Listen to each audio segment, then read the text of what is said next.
And one of the biggest facets of the cover-up is the relationship of Obama and BP. The media, both the right-wing controlled media and the left-wing controlled media, are playing along with the lie, with the fable, with the hoax that Obama is in a fight with BP, and he'll make a few mean statements towards them. BP's one of his biggest contributors.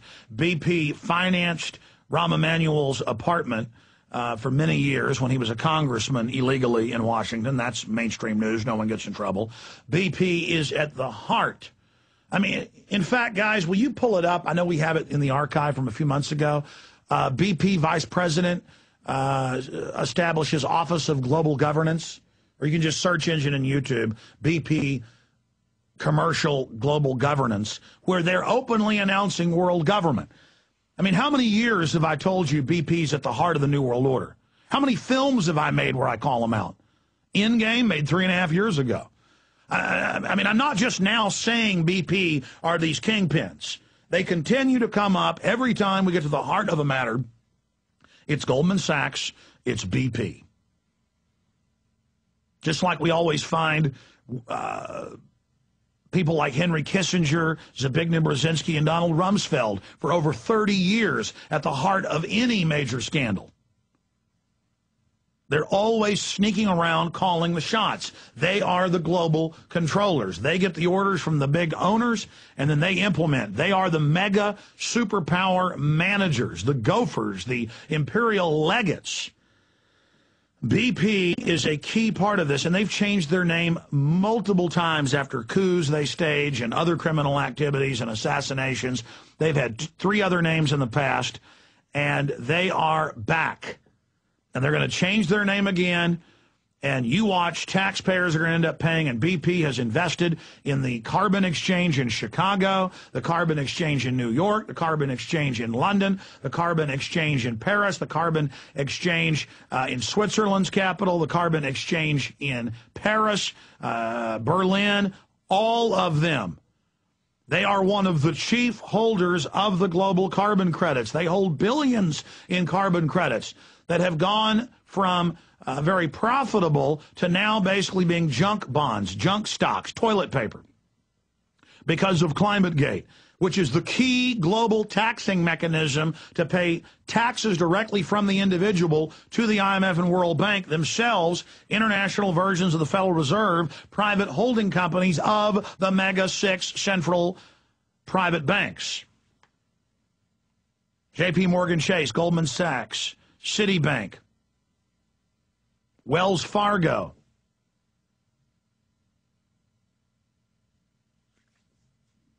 They are moving their entire agenda through right now. And if we are able to expose this false flag, I mean, you can just see them meeting and saying, well, we need a diversion to move the Israeli ships and the U.S. aircraft carriers into the Gulf and to move the weapons into Diego Garcia. We needed a diversion from all the scandals of Rahm Emanuel and Obama having things illegally paid for, and the Blagojevich trial, where he's openly saying he was part of a payoff system with Obama when he came up with Obama under the Chicago Mafia and the Daily Machine with Axelrod and, of course, Rahm Emanuel. We need a diversion while we're getting our federal internet FCC takeover with a government control box in your house that controls what you can see and tracks everything you watch. That's in the AP and Financial Times of London, openly announcing the new FCC plan with a control box in your house, your cell phone wired to the government, everything openly surveilled. They need a diversion for all the anti-gun bills and the UN small arms ban treaty that Obama says he's going to sign onto and that will trump U.S. Second Amendment law.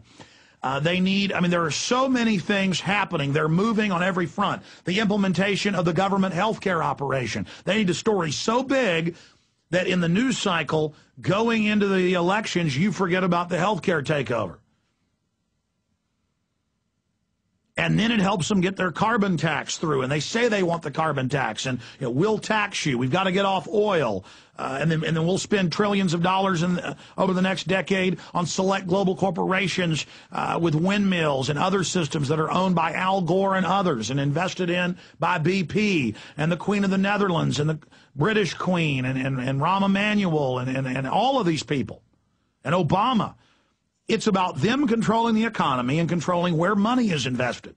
They've already taken over the industries. The factories have been shut down through NAFTA and GATT. They've taken over what's left of the car industry. They've nationalized their competition and shutting down record banks, 80-plus shut down already this year. The big regulators are all Goldman Sachs alumni, feeding the banks into their private system. I mean, there is a total bum rush offensive taking over our society on every single front right now. And you can see the grand analysis. Who benefits? When something happens in Washington, you can bet it wasn't by accident. It was planned that way, as Roosevelt said. And this thing is planned. Not just Goldman Sachs dumping their stock the week before, or the BP CEO, or Halliburton moving in with an oil cleanup company. But then you have them blocking the oil mitigation. You have them fumfering and fumbling and bumbling and dragging their feet. And, dealing with that oil spill.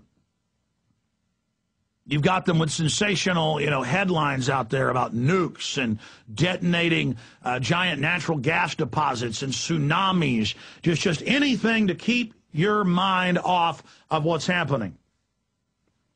And what is happening while we're busy distracted? London Telegraph, Rahm Emanuel expected to quit White House. Rahm Emanuel, the White House chief of staff, is expected to leave his job later this year after growing tired of the idealism of Barack Obama's inner circle. So that's a spin. How do we spin this? He's under investigation as being an Israeli spy. He's admittedly a member of the Israeli military. His dad was one of the founders of the Israeli terrorist group Irgun, top Mossad, and Shin Bet. How do we, all this is coming out. The Pentagon is really getting upset. He's openly bossing Obama around in front of people. There's criminal investigations being started. How do we spin it like we're winning? Well, we make Obama look good and say he's so idealistic that Rahm Emanuel's mad and is just leaving. Obama's expanded torture, secret arrest, wars, media censorship. He's the most secret president ever when he promised he'd be open and transparent. Hiring nothing but lobbyists, doing everything Rahm Emanuel says. No, they know Obama is a one-term president now. They couldn't sell his cult of personality. Nothing can put it back together again. No amount of staged oil leaks or even staged wars. And so the rats are leaving the sinking ship, so he won't be a political target. If Emanuel stays in there, he will be a continual unpopular target politically, and there'll be a bigger drumbeat to send him to prison for all the different things he's done that are illegal, and his connection to Blagojevich. Remember how Karl Rove left a few years before, but was really still in D.C. advising and running everything. So it's the same thing again. He's just ducking for cover right now. Washington insiders say he will quit within 6 to 8 months in frustration at their unwillingness to bang heads together to get policy pushed through. Mr. Emanuel, 50, enjoys a good working relationship with Mr. Obama, but they are understood to have reached an understanding that differences over style mean he will serve only half the full 4-year term. So Rahm Emanuel is out, but these guys are such liars. Who knows if that's even true? But I tend to look at it from my breakdown of history and think that it is true. Separately, right on time, the grandson of one of the heads of the ADL, an Israeli Shin Bet, comes out, and of course he got arrested beating up Muslims out front their mosque in San Diego. But now he's the top al-Qaeda commander, number 2, Adam Gadon, and he produces videos uploaded with the al-Qaeda watermark, with the Pentagon Intel Center watermark in the same video layer. They were produced and uploaded at the same place. Adam Gadon pops up and says, Obama, your popularity is gone. Al-Qaeda is winning, which means if you're against Obama, you're for Al-Qaeda. Very elementary. Oh, you don't like Obama, you're with Al-Qaeda. American white Al-Qaeda is everywhere. And here is the Associated Press. And then right on time, separately, Al-Qaeda warns of new attacks deadlier than before. Remember, a month ago, Washington Post, the CIA admitted, we put out fake bin Laden videos. The public are idiots. Al-Qaeda warns of new attacks deadlier than before, right as the Israeli and U.S. Armada reaches Tehran, right off their coast. Weapon systems aimed, nuclear weapons aimed. Israel openly now admitting they have nukes after 40 years of denying it, saying they'll nuke Iran. World War III, on the verge of it. It's in the Israeli papers, but not in the U.S. papers. You don't tell Americans about that. Americans are busy talking about the oil spill and LeBron James Appreciation Day and the World Cup.